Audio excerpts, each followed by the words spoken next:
எல்லாருக்கும் வணக்கம். வீடியோ பார்த்துட்டு இருக்கிற நீங்கள் மற்றும் உங்கள் குடும்பத்தில் இருக்கிற அனைவரும் சந்தோஷமாக இருக்கணும்னு வேண்டிக்கிறேன். இன்றைக்கி பிரம்ம முகூர்த்த பூஜையோட 25ஆம் நாள்.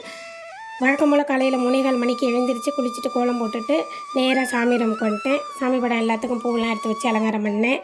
விளக்கேற்றுறதுக்கு ரெடி பண்ணிவிட்டேன். நிலவாசலுங்க ரெடி பண்ணிவிட்டேன். துளசிக்கு ரெடி பண்ணிவிட்டு பூஜையை ஆரம்பிச்சிட்டேன்.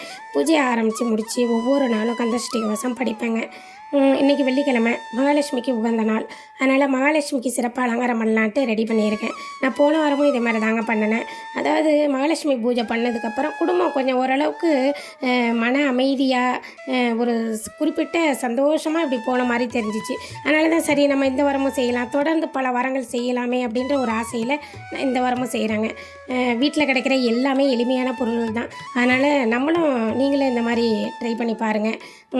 இன்றைக்கி நவமி, அஷ்டமி, ஏகாதசி இப்படி பல திதிகள் இருக்குங்க. எல்லாத்தோட ஒரே அர்த்தமும் ஒன்று தாங்க.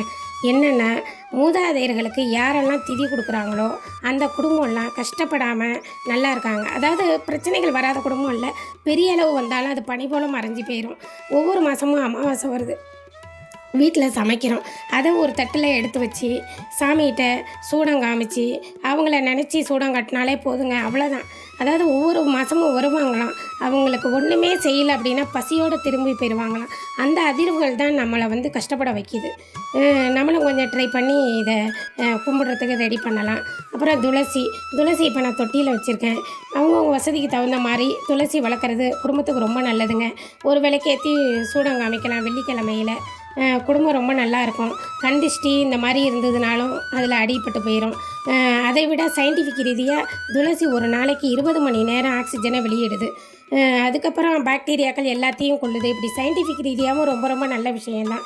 அதனால் அவங்கவுங்க எளிமையான முறையில் அதை வளர்க்குறது நல்லதுங்க. நான் ஒரு 4 வரி மந்திரம் சொல்லி எப்போவும் இதுக்கு சூடம் காட்டுவேங்க.